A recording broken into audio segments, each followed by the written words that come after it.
Hello বন্ধুরা, কেমন আছো? আমি ভালো আছি, নিশ্চয় তোমরাও ভালো আছো। তো আজকে অনেক দিন পর ডেলি রুটিনটা শেয়ার করলাম তোমাদের সাথে। অনেক দিন হলো, যেহেতু ইয়োগের শরীরটা এতটাই খারাপ ছিল, 1 উইক পুরো ওর শরীর এতই খারাপ ছিল যে আমি প্রতিদিনের ব্লগটা শেয়ার করতে পারছিলাম না তোমাদের সাথে। তারপর ওকে খাওয়িয়ে দাওয়িয়ে দেখো, ওকে রেডি করিয়ে ওকে এখন স্কুল পাঠাবো, যেহেতু এখন ঠাকুরকে প্রণাম করছে। এটা তো তোমরা জানোই, যারা সবসময় আমার ব্লগ দেখো। আর আমারও শরীরটা বেশি ভালো না, তার জন্য গলার এত প্রবলেম হচ্ছে, তার জন্য আওয়াজটা সাউন্ডটা এরকম হচ্ছে। তো ওকে স্কুল পাঠিয়ে এখন মা দিকে মাছ কাটছে দেখো। তো অনেকগুলো মাছ এনেছিল বাবা, ছোটো মাছ খেতে এই দিনে খুব টেস্টি হয়। তো আর মা খুব টেস্টি রান্না করে এই মাছটা। তো মা দিকে মাছটা কেটে ধুয়ে নিচ্ছে। এদিকে আমি ব্রেকফাস্ট করে নিব। ব্রেকফাস্টে রুটি আর চচ্চড়ি ছিল, সব কিছু মিক্স দিয়ে যেটা বানানো হয় ধনেপাতা দিয়ে, বড়ি চড়ি দিয়ে, ওটা বানিয়েছে। আর আমার প্রচণ্ড কাশ হয়েছে, যেটার জন্য বারবার কাশতে হচ্ছে আমার। মানে ভালো লাগছে না, এইভাবে আমার ব্লগ দিতেও ভালো লাগে না। এত মেডিসিন খাওয়ার পরও কিছুতেই কিছুটা কমতাছে না, জানি না কেন। যাই হোক, তোমাদের সাথে তো আমি সব কিছুই শেয়ার করি, তার জন্য ডেলি ব্লগটা আজকের থেকে আবার পাবে। তো আজকের থেকে আবার শুরু করলাম ডেলি ব্লগটা দেওয়ার জন্য। তো এখন ঠাকুর একে একে করে প্রত্যেকটা ঠাকুরকে স্নান দান করিয়ে নিচ্ছি, তারপর তুলসী পাতা দিয়ে দিব। স্টপ করে করে আমার মানে ভয়েস ওভার দিতে হচ্ছে, কারণ কি এতটাই প্রচণ্ড কাশ উঠে যাচ্ছে, কথাও বলতে পারছি না ঠিক করে।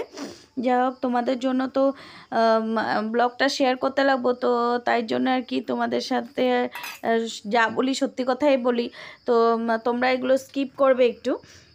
তারপর ঠাকুরকে দেখো একে একে তুলসী পাতা দিয়ে নিচ্ছি। তো আমি তো আমার পুজো দিতে অনেক টাইম লাগে। তোমাদের কি এরকম আমার মতো টাইম লাগে? বলবে তো, কমেন্টে জানাবে তো।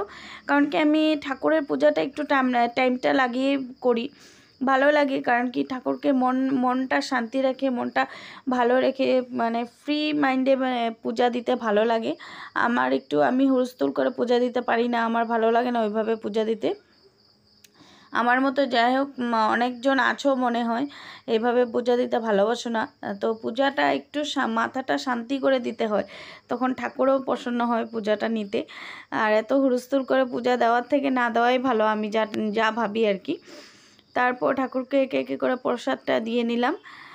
তো তোমরা কেমন আছো একটু কমেন্টে জানাবে। তোমাদের আমার ভিডিওগুলি ভালো লাগে কিনা ওটা বলবে। তারপরে দেখো, গাছে পদ্ম ফুল ছিল, পদ্ম ফুলগুলো কি ভালো লাগছে না দেখে।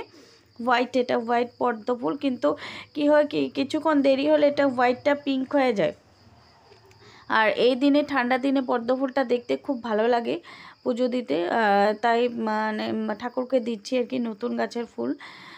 তো তোমরা কেমন আছো কি সবটাই আমাকে শেয়ার করবে। আমার ভিডিওগুলো ভালো লাগলে লাইক অ্যান্ড সাবস্ক্রাইব করে দিও, আর পাশে থাকা বেল আইকনটি দাবিয়ে দিও।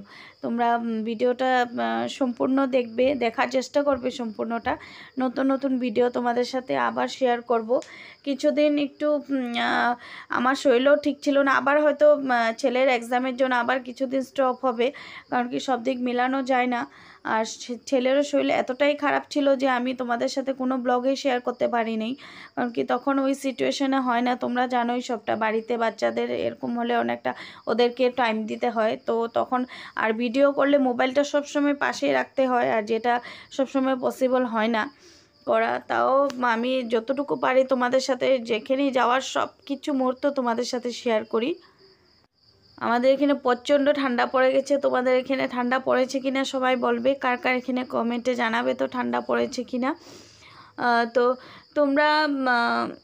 তোমরাও কিছু বলবে, তোমরাও কমেন্টে জানাবে যে তোমাদের কেমন টাইপের ভিডিও লাগবে বা কি। তো যাই হোক, আমার দেখো পূজাটা কমপ্লিট হয়ে গেল। পূজা দেওয়ার পর একটু শঙ্খ ফু দিয়ে নিলাম, ঠাকুরকে শঙ্খ ফু দিয়ে ঠাকুরকে একটু ঠাকুরের মন্ত্র করে নিলাম। তারপর আমি হনুমান চালিসা পড়ে নিই, তো ওটা আর উঠানো হয়নি আজকে।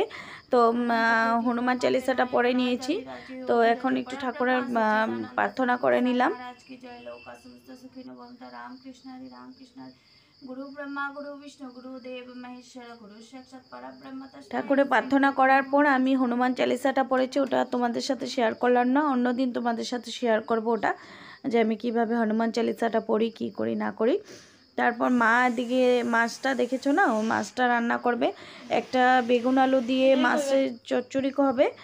আর তারপর দেখো ইসে হবে, আর লাই পাতাটা দিয়ে ওটাও দিয়ে মাছ করবে। ইয়োগ চলে আসছে, তো ডাল ছিল, চচ্চড়িটা ছিল, মাছের ঝোল ছিল আলু বেগুন দিয়ে, ডিম সিদ্ধ, তারপরে দিকে জলপাই চাটনি আর লাই পাতা দিয়ে ছোটো মাছগুলো চচ্চড়ির মতো করেছে।